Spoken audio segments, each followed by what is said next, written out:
죽은 줄 알았던 그녀가 7년 만에 돌아왔다. 2008년 늦가을 경남의 한 시골 마을. 비가 쏟아지던 그날 밤 28살의 김현주 가명는 갑자기 연락이 두절됐다. 가족은 처음엔 단순한 사고라고 생각했다. 휴대폰이 꺼져 있었고 마지막으로 목격된 건 퇴근길 버스를 타고 집으로 가던 장면이었다. 하지만 다음 날 근처 하천에서 그녀의 신발과 핸드백이 발견됐다. 지갑과 신분증은 그대로 있었고 현금도 손대지 않은 상태였다. 경찰은 실족사 가능성을 제기했다. 며칠간 수색이 이어졌지만 끝내 시신은 발견되지 않았다. 가족은 가슴을 찢는 고통 속에서 결국 그녀를 실종해서 사망으로 정리해야 했다. 사람들은 아까운 나이에라며 눈물을 흘렸다. 빈소에는 사진 속 환하게 웃는 현주의 영정만이 자리를 지켰다.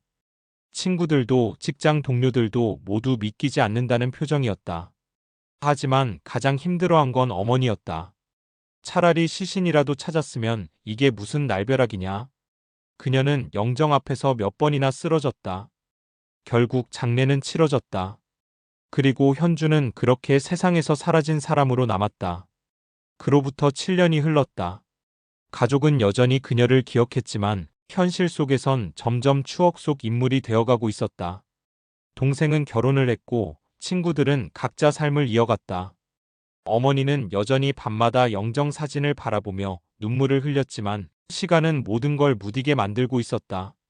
그러던 2015년 여름, 가족의 삶은 다시 뒤흔들리기 시작했다. 엄마.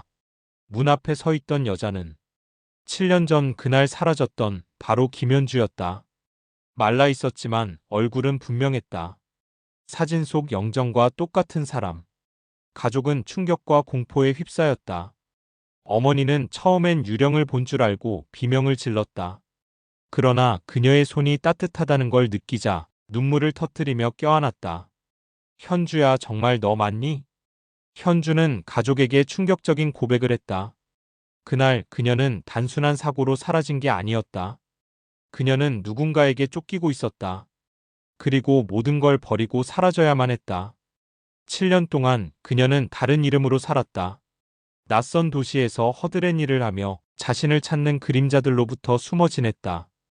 이제는 말할 수 있을 것 같아. 내가 사라졌던 진짜 이유를. 현주가 처음 실종된 그날, 그녀는 집으로 가는 버스를 타지 않았다. 대신 마을 입구에서 한 남자와 마주쳤다. 그는 검은 모자를 눌러쓴 채 낮은 목소리로 말했다. 시간이 없어. 당장 따라와. 그 순간 현주는 온몸이 굳어버렸다. 그 남자는 바로 그녀의 과거와 얽혀있던 인물이었다. 말로는 설명하기 어려운 두려움이 그녀를 사로잡았다. 그리고 그날 밤 그녀는 가족도 세상도 떠났다. 현주는 이름을 바꾸고 서울의 한 여인숙에 몸을 숨겼다. 낯선 곳에서 그녀는 아무도 믿을 수 없었다. 하루하루를 노동으로 버티며 혹시라도 뒤에서 누군가 자신을 따라오는 건 아닌지 늘 불안에 떨었다. 밤마다 가족을 떠올리며 울었지만 돌아갈 수 없었다. 돌아가는 순간 그들에게 위험이 닥칠 거라고 확신했기 때문이다. 현주야, 대체 누구 때문이었니? 동생의 물음에 현주는 오래 망설였다. 결국 입을 연 그녀의 첫마디는 충격적이었다. 내가 사라진 건 아버지의 과거 때문이야. 아버지는 이미 오래전에 세상을 떠난 상태였다. 착한 농부로만 알았던 아버지에게 숨겨진 빚과 거대한 거래가 얽혀 있었던 것이다. 그리고 그 빚을 추적하던 사람들이 현주를 찾아온 것이었다. 현주는 가족을 지키기 위해 자신을 미끼로 삼았다. 그들에게는 조건이 있었다. 7년 동안 입 다물고 숨어 지내라. 그럼 내 가족은 건드리지 않겠다. 현주는 받아들일 수밖에 없었다. 그리고 그 긴 세월 동안 그녀는 그림자 같은 삶을 살아야 했다. 그럼 왜 지금 돌아온 거야? 어머니의 물음에 현주는 고개를 떨구었다. 7년이 끝났어. 이제 우리 가족은 안전하다고 했어.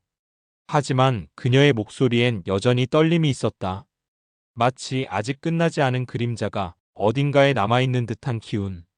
그리고 가족은 알게 되었다. 현주의 귀환은 단순한 기적이 아니라 또 다른 시작일 수 있다는 것을.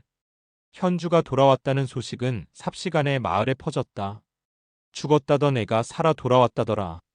7년 동안 어디 갔다 온 거냐? 사람들은 호기심과 의심을 동시에 품었다. 일부는 기적이라며 반겼지만 일부는 고개를 갸웃거리며 수군댔다. 특히 장례식까지 참석했던 이웃들은 눈앞의 현주를 보며 마치 귀신이라도 보는 듯 불안해했다. 어느 날 밤 집 앞에 검은 승용차 한 대가 멈춰 섰다. 차에서 내린 남자는 낯선 양복 차림이었고 현주를 보자 미묘하게 웃었다. 드디어 돌아왔군요. 김현주 씨. 그의 눈빛은 따뜻하지 않았다. 현주는 본능적으로 알았다. 7년의 약속이 끝나지 않았다는 것을. 그 남자는 뜻밖의 이야기를 꺼냈다. 당신 아버지의 빚은 이미 청산됐습니다. 문제는 아버지가 남긴 게 빚만이 아니었다는 거죠. 현주는 숨이 멎는 듯한 기분을 느꼈다. 그가 내민 봉투 안에는 수십 년 전 아버지가 연루됐던 비밀 문서가 들어 있었다. 거기엔 아버지의 이름 그리고 국가적인 사업에 얽힌 흔적이 적혀 있었다. 그날 이후 집 주변을 맴도는 낯선 그림자들이 나타났다. 어머니는 밤마다 창문을 확인했고 동생은 현관문 앞에 쇠사슬을 걸어 잠갔다. 현주는 더 이상 숨길 수 없다는 걸 깨달았다. 이건 나 혼자만의 문제가 아니야.